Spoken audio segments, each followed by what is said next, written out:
hay'adan waxa la yiraahdaa hay'adda horumarinta hooyada iyo dhallaanka waxa hay'adda la aasaasay sanadkii 1997 hay'adan ay aasaaseen haween Soomaaliya oo isu tagay kuwaasoo fikirkoodu ahaa inay magaranaysaa dhibaatooyinka haweenka iyo carruurta haysta ee deegaanka si wax uga qaban lahaayeen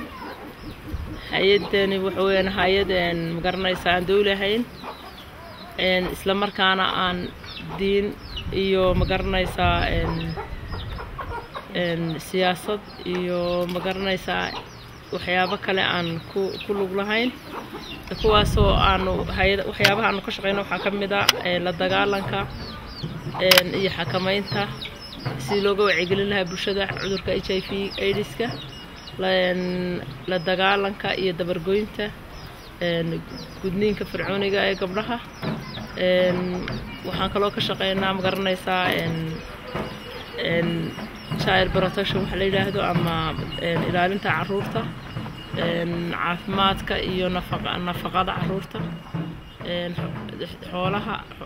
dadka magaranaysaa dhibaatooyinka ay ku dhaceen ama abaaraha waxyeeleeyaan waxyaabo kale oo natural disaster oo sida floodka iyo abaaraha ayaan iyaduna waxaan sameynaa xoolo dib u xoolayn maadaama xooluhu ay ka dhamaadeen because of drought or maybe another natural disaster sida floodka oo kale waxaan ka shaqeynaa oo kale magaranaysaa caawinta carruurta waalidkood ku waayay cudurkan HIV AIDS-ka ilaahay naga nabadgeliyo xoolaha magaranaysaa IG waxa la yiraahdo ama income generation activity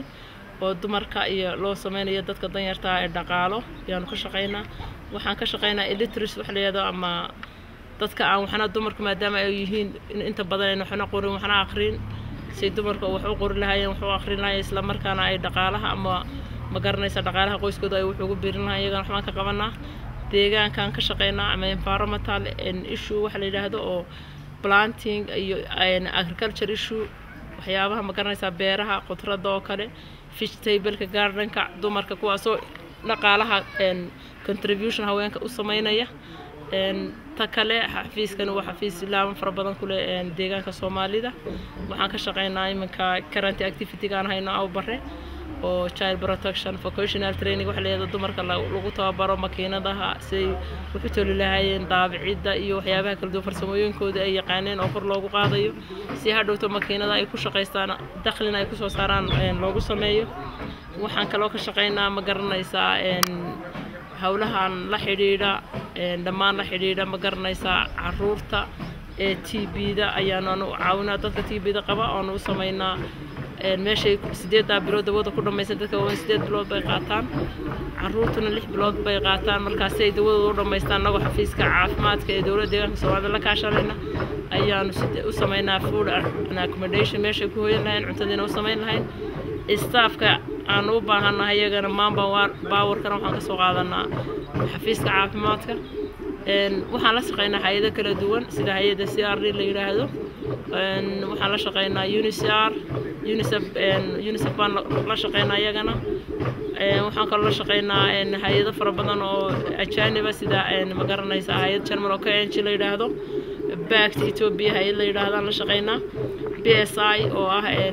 hay'ad waddanka Mareykanka ah laakiin Ethiopia fadhigeedu u yahay baan la shaqeynaa waxaan la shaqeynaa oo kale magaranaysaa hay'ad la yiraahdo FHI baan la shaqeyn jirnay Food for Hunger International baan la shaqeyn jirnay hay'ado aad fara badan baan la shaqeynaa UNICEF oo kale health and nutrition iyo water and sanitation programs baan kala shaqeynaa marka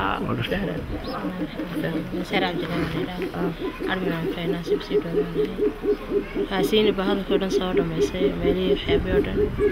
wax badan ku sii darmaayo sida ay siinab inoo sheegtay baan u shaqeynaa meelaha kala duwan iyo mashaariicda kala duwan oo hayno hay'adana asaaskeeda dumar baa sameeyay kala duwan gaasaasan hawsha ku wadnaa insha Allah